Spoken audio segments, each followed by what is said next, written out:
Hi guys, and welcome back to Paranormal TV. I'm Guy, And I'm Louie. and we talk about all things weird, paranormal, ghosts, UFOs, missing persons, cryptozoology, things that go bump in the night, and anything else that's weird that we like to talk about, including serial killers, which is one of Louie's favourite ones. Sure is. So, today we're going to be talking about Egregor spirits, Marian apparitions, Islam, Buddhist, and Hindu miracles.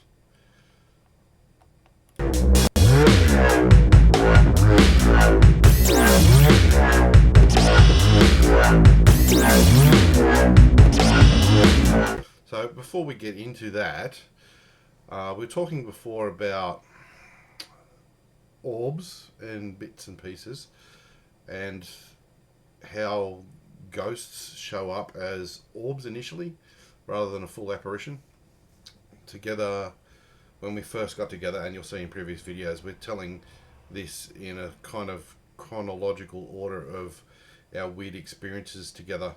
That when we first got together, I lived in a haunted house, and then Louis had some childhood weirdness happen with haunted dolls and ghosts in the house. And when we got together, we were DJing for quite some time, about 18 years DJing. And when you DJ, you stay up late at night and you do maybe 3 shifts a week. But the nights that you have off, you can't go to sleep until about 4 a.m. because that's your body clock now. And one of the shows that we like to watch was a British paranormal series called Most Haunted. Most Haunted. And they would talk about if you took a digital camera and called spirits and took photos, then they would show up. And you can see those orbs in previous videos, some of the photos. I'd noticed that I'd missed a few.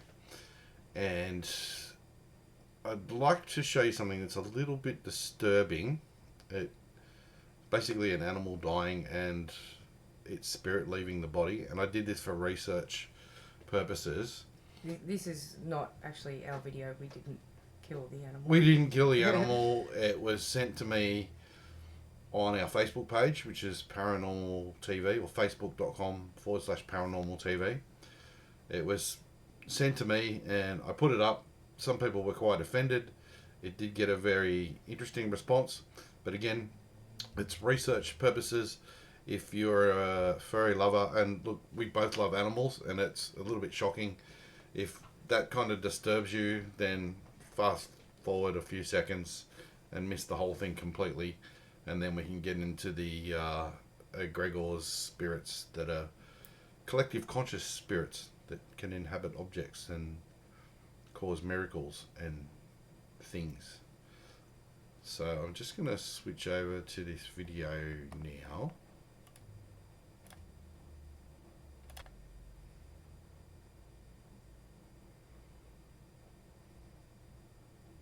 So you can see he's passing away.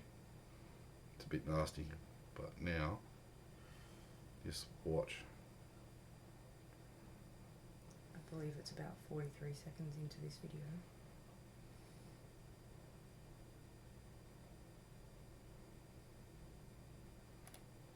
Okay, so you saw there in the last few seconds of that video the little ball of energy leaving Mousie's body. Once again, apologies to anyone that did not like that. It's not my thing either. No, it's a bit rough. Yeah.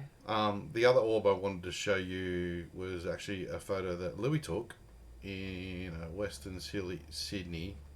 Wouldn't really be a nightclub, more like a pub with a DJ. And that's this one. So I've blanked out the people. But some of these spirit orbs, they may show up mainly sort of white and very transparent.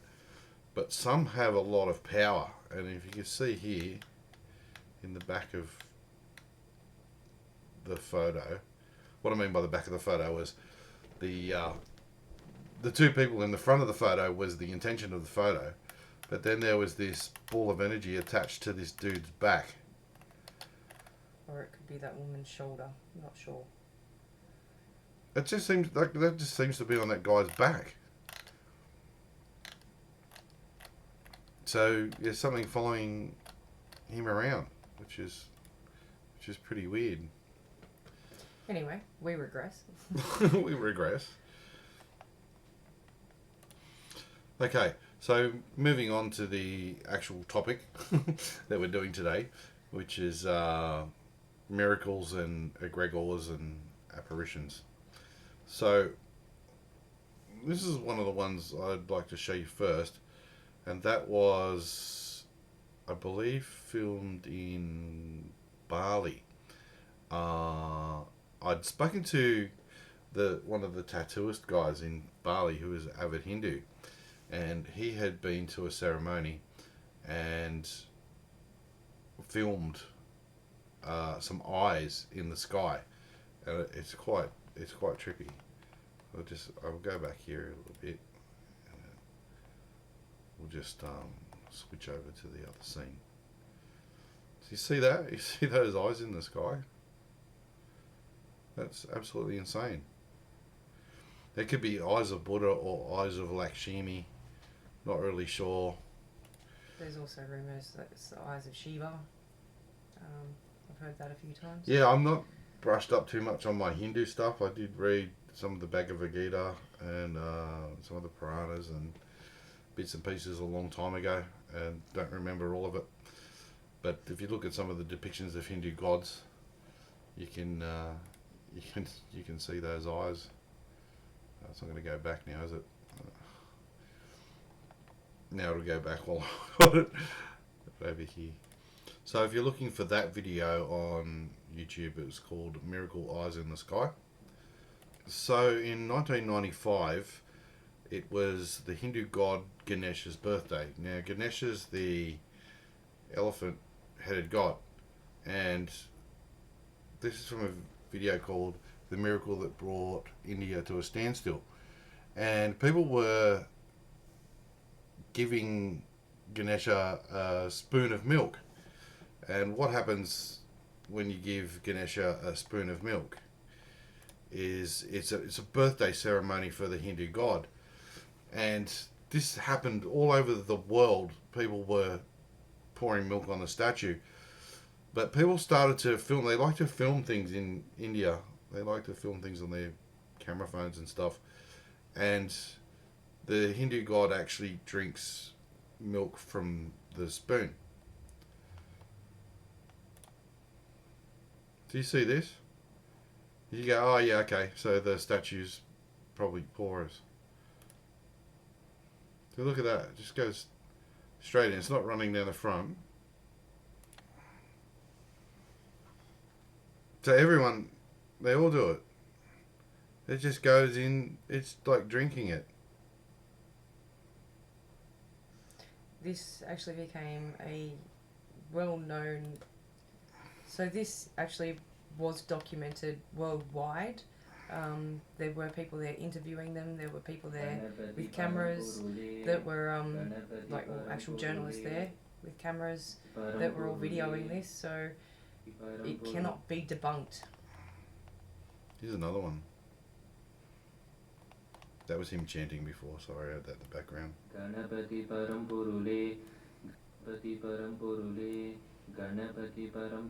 Again, you can just put in this in YouTube. Lord Ganesha drinking milk. This one's called Lord Ganesha drinking milk. Power manifestation. Swami Nithyananda Shakti initiation. So maybe you can try that at home. You can find that video on YouTube and say the mantra, and you'll get Ganesha drinking milk. I think it's June, July. If there is any Hindu people watching, please leave a comment in the comment section. Well, you don't have to be Hindu. If you know anything You about might be the Bhagavad Gita or any of the Hindu mythologies or texts, you can let us know. You see the milk, it's just going away, just like evaporating. It's not running down the statue or anything like that. There's quite a few of these on YouTube. So this one's called Miracles of Islam, Verses of the Holy Koran appeared on the skin of a baby. So that's the kid. They're like bruises, and it's clearly Arabic.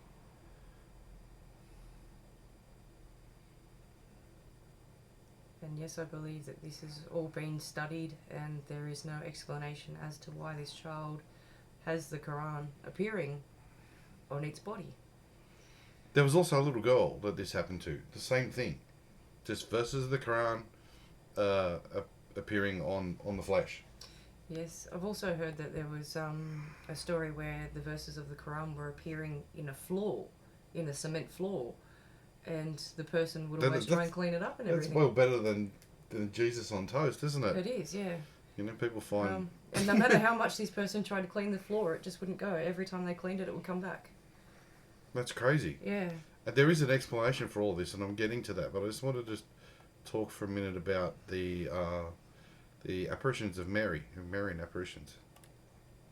So this one's pretty cool. This is a Catholic mass in Mexico, and you haven't seen this one, have you, Louis? No. I don't know if we got that all in the screen. Oh, they go on about Jesus. I gotta find the bit. There we go. Jesus did move his head then. Yeah. There's quite a few of these.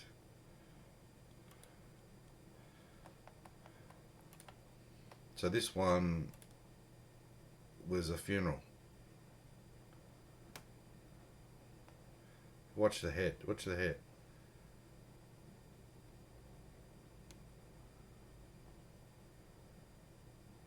See that? Oh, His wow. head just slumps. Like for reals. That's so cool. I'm going to have to go back a bit because I don't think it was completely in frame.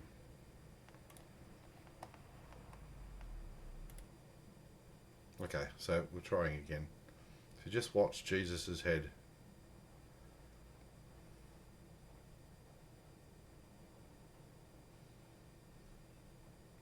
You can already see that his head is slightly lifted from the last video. Yeah, see, it just slumps. And then his head slumps. Yeah. And this is a thing made of porcelain, right? So that was in Mexico. He just bows his head, and that was during a funeral. Absolutely incredible. So the weird and wonderful things around the world do happen. So this one's Lourdes in France. This is from a video called Sanctuary and Grotto of Our Lady of Lourdes. It's a beautiful, beautiful, beautiful place. So the backstory with this is that. So in 1858, the Virgin Mary appeared to 14-year-old Bernadette Soubirous. I'm really bad at French. You can do French. Soubirous. And the apparition happened 28 times. And she had some messages, and she didn't run off and go, "Hey, I saw Mary." But you can check out this video, Sanctuary and Grotto of Our Lady of Lourdes. And now it's visited every year by about 6 million people.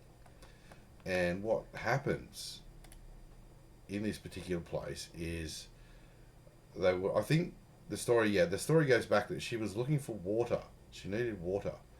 And a spring showed up where she was where Mary told her to dig, and she kept pulling out all the rocks and stuff, and then this magic spring appeared with healing water, and now people go there. And you wanted to say something? No, I was just going to say, the funny story is about this young girl. She was told by Mary that she needed to dig there for water, and she was digging madly, and everyone around her was kind of going, what are you doing? And she's like, oh, I'm digging for water. And they thought she was crazy. They thought she was actually going mental, until she eventually tapped into the natural spring that was under the ground that Mary had told her to dig for. So now this has actually become a very sacred place.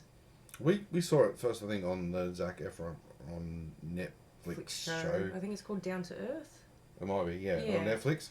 And they were talking about water and, you know, how important water is to the body. But this particular place in Lords, if you drink the water, it heals you. And many sick people go there to bathe in the water and drink the water. And in the Netflix show, they talk to the head priest there and the physician. And it goes back to, I think one of their first records there was a guy in the 60s who had cancer in his hip, and they'd taken an x-ray. He'd showed the physician he had a bath, or it got in the spring and got covered in water, and then left, and it's like over a few days his cancer was completely healed. You can see in the x-ray, and I don't have that Netflix show available to show you right now. You can check it out yourself. But his hip's missing. It's gone. The cancer's eaten the hip. Well, they've basically said that the only thing that was holding his hip in place was the muscle fibers around it, that everything else That's right, had yeah. disintegrated from the cancer. So basically his hip joint wasn't in its socket, in a sense. The ligaments and everything else that connects it all had all been eaten away by this cancer. And the next time he turned up to the physician, who actually is appointed by, I think, the bishop, they said? Or is it the Pope? I don't know. I don't can't want remember. to confuse you with incorrect information. No, well, the physician that did look into, you know, his previous history and then the x-rays after, basically said that he regrew everything back. Like, nothing had ever happened at all. He'd never had the cancer. And they've got catalogues of this stuff. They have a whole room dedicated to miracles. Yeah. So the next one happened in Cairo in Egypt, and there was a builder, a property developer dude in the 60s, and he wanted to build a hotel in this particular area. And while he was asleep, he had a dream or a vision of Mary, and she said, if you don't build a hotel, build me a church, build me a temple, and I will come and there will be a miracle. And so he has this leap of faith. Now here's a picture of the church that's built on the site, and so that got pretty interesting. So as of, I believe it was April the 2nd in 1968, I believe, apparitions of Mary started to appear above this chapel. And it was actually witnessed by thousands of people.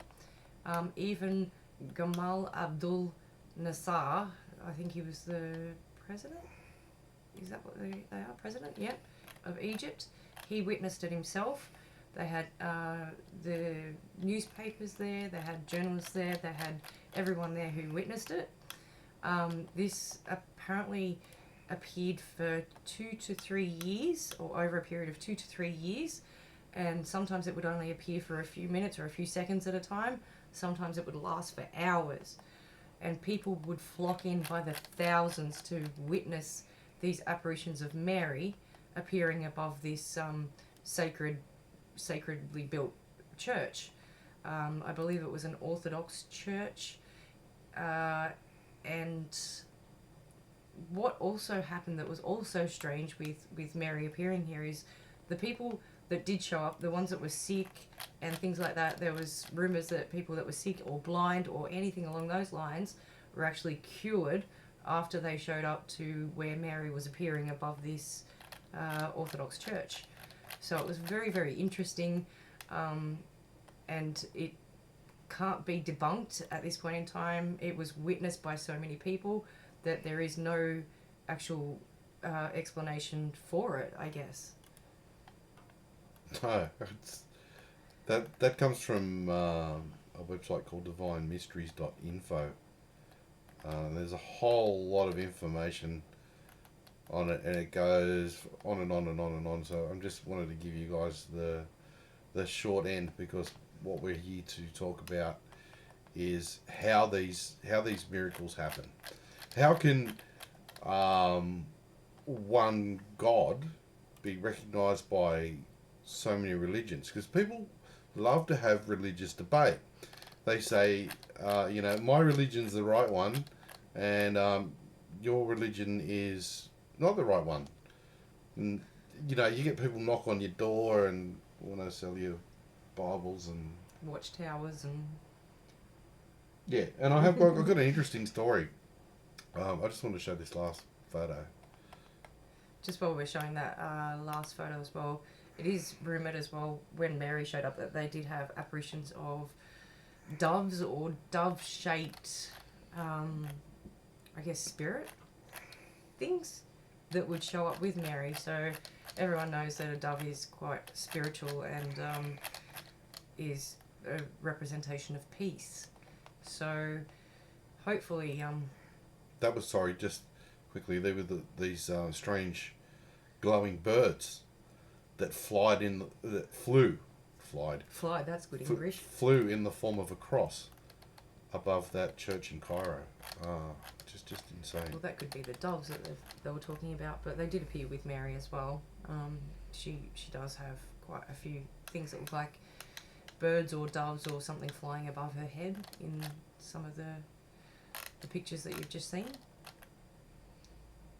I was going to say that's a photo of Anabar Krylos, the Coptic Pope, the fourth, what's the V, the one, but yeah, fourth, who recognised those apparitions as being true and faithful miracles.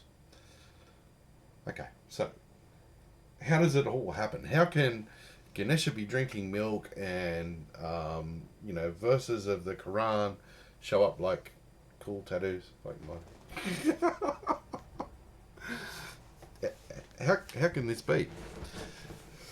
Well, does anyone have the answers? Well, I have the answer. I'm about to produce a theory. Okay, so don't, if you follow any one of those religions, don't come and hunt me down and go, he's nuts. We're not here about religion. I'm we're not here to debunk religion. We're not to here get into any religious debate. And a couple of things that stand out was the story of the elephant. Some people said, imagine you're in a black room and there's a elephant behind a curtain, and people say, well, there's God behind the curtain, and you can put your hand in there. You can't really see him because he's a spirit, and you can touch parts of God, and then you'll get to know God. And people might grab the tail and go, oh, he's like rope. God is like rope.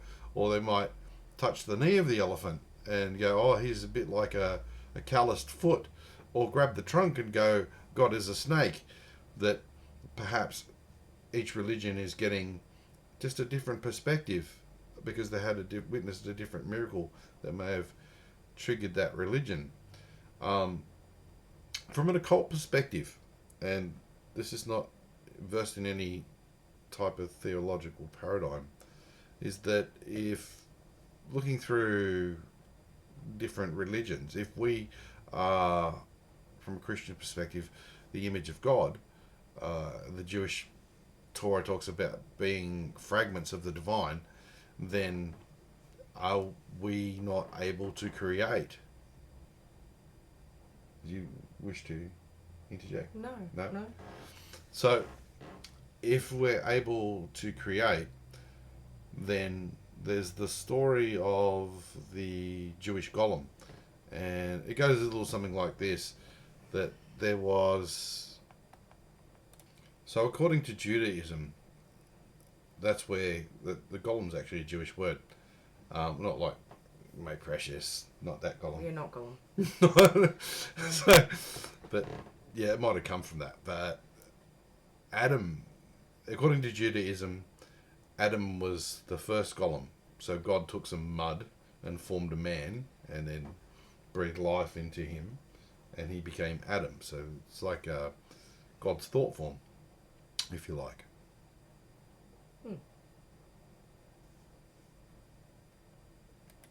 Golem of Prague. Alright guys, so this one dates back to, I think, the 16th century with, it was known as, it was written by someone known as Judah Low ben Bezalel, and he, I believe, may have been a rabbi, where at some point he was the rabbi of Prague. Or he was the rabbi of Prague. Yeah. So what was happening at the time in the 16th century, they had the Holy Roman Emperor Rudolf II, who was trying to expel or kill a lot of the Jewish people that were in Prague. So this rabbi decided to create a golem from the rivers. Golem. Golem from it's getting on. It's getting late. Volta River. I'm sorry if I'm mispronouncing that. I'm not very. Yeah. So he made him out of clay. So he made a golem out of clay. So these golems all have, I guess, what you would call a Egregor, thought spirit. No, creative they have. Spirit. So some Shem. rabbis have a I guess it would be like a Magic powers. A magic power talisman that they have to control these golems. So if the rabbi ever wanted to rid the world of the golem that they created, they could then destroy this talisman that they have. This talisman is a control of that golem, basically. So what happened was, at this point in time, he would always basically let this golem rest on the day before the Sabbath. So he would put a leash on it, we'll just say in modern terms. So because he feared that if he let this golem run rampant through the Sabbath, that it would cause a lot of problems. And then one day he actually forgot to do that, and they thought that maybe this was going to be, Armageddon, the end of all times, because this golem hadn't been put in its place for the Sabbath. He gave it a name. It's called Joseph. Yosef. Yosef, yeah. Yosef in Hebrew, it's Yosef. So, another story, according to that, it doesn't really say that this golem did go crazy on the Sabbath, but there is another story pertaining to that this golem did actually kind of become very human-like. That it didn't actually cause problems on the Sabbath, but it actually created a more human feeling entity, I guess you would say, and it actually fell in love. Went looking for a girlfriend. And it found a girlfriend, but this girlfriend didn't want it. So it was rejected, and it didn't like that very much. So it did start causing quite a lot of problems, and it went on a murderous rampage, killing people. So Rabbi Low actually found this golem in a synagogue, out the front of a synagogue, and managed to be able to remove the shem from its mouth, the talisman that it had. It actually had the shem in its mouth. He was able to remove that shem. It doesn't say how or why he was able to remove it, but he was able to, and this golem then completely fell to pieces out the front of the synagogue. Because he's made of clay, yeah. Because he is made of clay. So legend has it now that the body or the remains of this golem now are in the old new synagogue in the attic there, and Rabbi Low has always cautioned anyone from going into this attic. Apparently he basically banned anyone from going into this attic because he was afraid that this thing may still have some form of power. The reason that they've actually kept the remains of this golem is in case they need it for future problems, we'll say. We don't know. Will it still help with the trying to expel people and kill them, which was what it was originally created for. So it's still apparently there in the old new synagogue in where are we? Prague. Prague. Yeah. Yeah. The old new synagogue in Prague, and there was a rabbi that decided to test, I guess, a bit of the power of this golem. And he put on all the prayer robes, the ceremonial robes, like a full protection thing, and started going up the stairs. Rabbi Lowe had passed at this point in time. He was no longer around. Uh-huh. So he thought, I'm the next in line. Let's see what's going to happen here. So he in all his garb, and he goes up the steps. He gets to the door, and he just can't go in. He cannot go in. There's something that's telling him that he can't go in. He doesn't open the door. He goes back downstairs, and he basically enforces the law that Rabbi Lowe has enforced before, to say that no one... So he's got a bad juju about that place. It apparently it was so strong. I didn't mean that as like juju as in African bad juju. No. Not bad. Bad vibes. Bad vibes. Yeah, you got it. So apparently, the vibes that he was getting from this golem, or the remains of the golem, it wasn't even a full golem yet, and it had been destroyed. So it technically should have no power until it's been reactivated or remodeled from the clay. But this rabbi was terrified, I would guess to say that, and he could not go in the room. So he went back downstairs and he enforced the law of Rabbi Lowe and will not let anybody go into that attic where this golem's remains are still stored to this day. Wow. So that's about it. What I wanted to quickly explain was the Egregor is basically the thought form that goes into the golem. Just a quick rundown of what the Egregor is, and we're getting back to how these miracles happen, and this is my kind of take on it. As I'm no occult expert, but I've read lots of books. The term is actually brought to light through the Ordo Templi Orientis, the Golden Dawn, and the Rosicrucians, which are mystical groups. They're kind of a little bit outside of religion, like respecting all religions, but into the mystic level. You know, when you've got the monk, or maybe not so much the high priest, but you know, when you think of the old monastery, and then there's the normal priests that do the priest things and go see little old ladies and have cups of tea, and then there's the guy that is studying the secret hidden stuff, the Book of Enoch and those other books that like what Sufism is to Islam.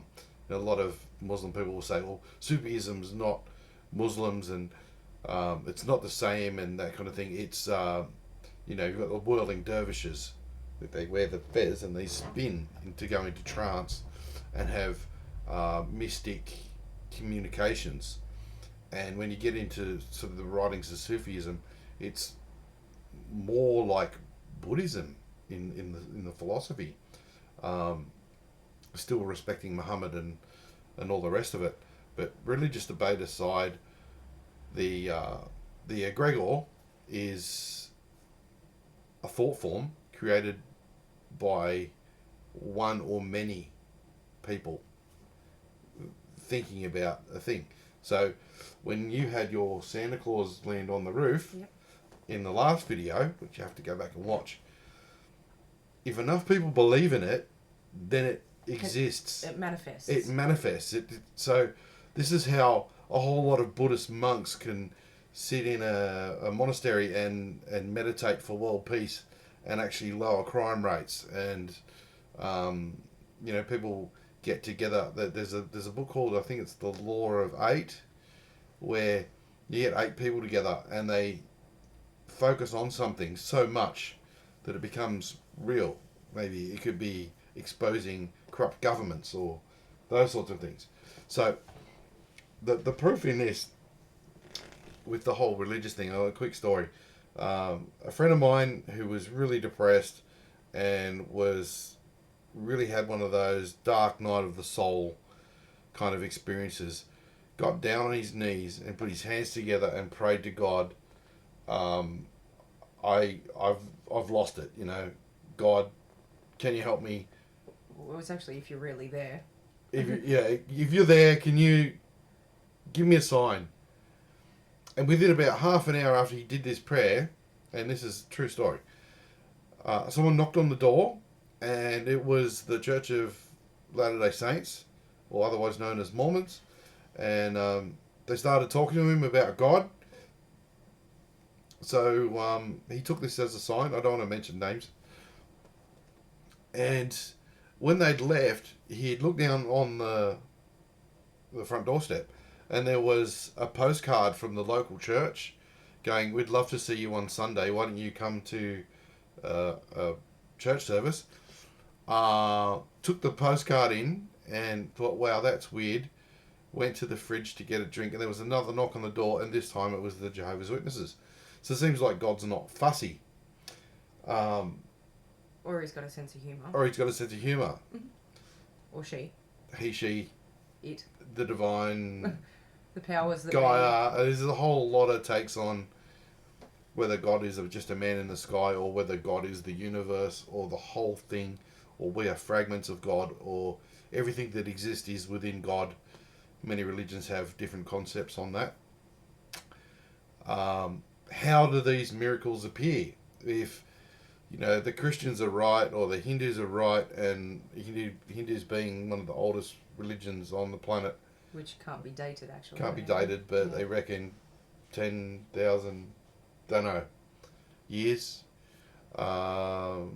Islam being 1,000 and a bit years old, and people fighting together, going, "Oh, no, my God's right," or my prophet's the right one. But they all have miracles. Why do they all have miracles? Because if enough people believe in it, it exists. It can create and manifest. It can create and manifest. So people wanting so much to see Mary. Now, this is only an opinion, okay? Don't nail me to a cross. That if enough people think that they want to see Mary and they want a miracle, then Mary appears. I remember hearing a podcast with a story about two dudes that took LSD, and one of them's going, "Do you see that at this rock concert?" And the other guy says, yeah, you mean like Buddha floating in the sky? And he went, yeah, look, Buddha's floating in the sky. So they both saw a vision of Buddha floating in the sky. And, the same with Ganesha.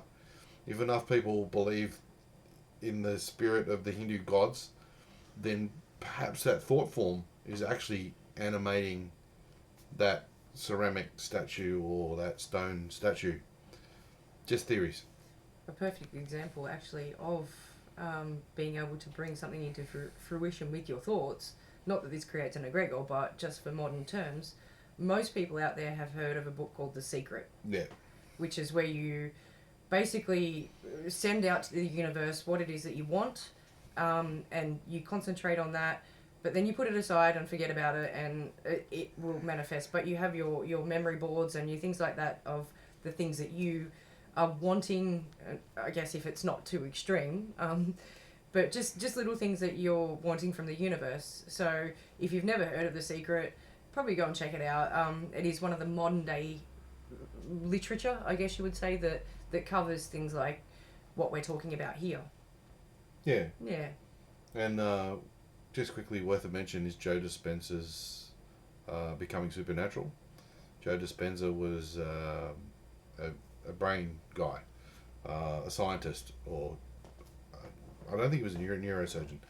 Don't quote me, but he was very, very much a science guy, and he was riding his push bike in a triathlon type thing, and got hit by a truck. Basically, he was watching the security guy going, "No, you got to turn that way," and there was a truck there, shouldn't have been there, and it damaged his spine. The doctors basically said, "There's nothing we can do for you, but through powerful thought and intention and meditation, he was able to heal his spine, and his story is absolutely phenomenal and worth a read.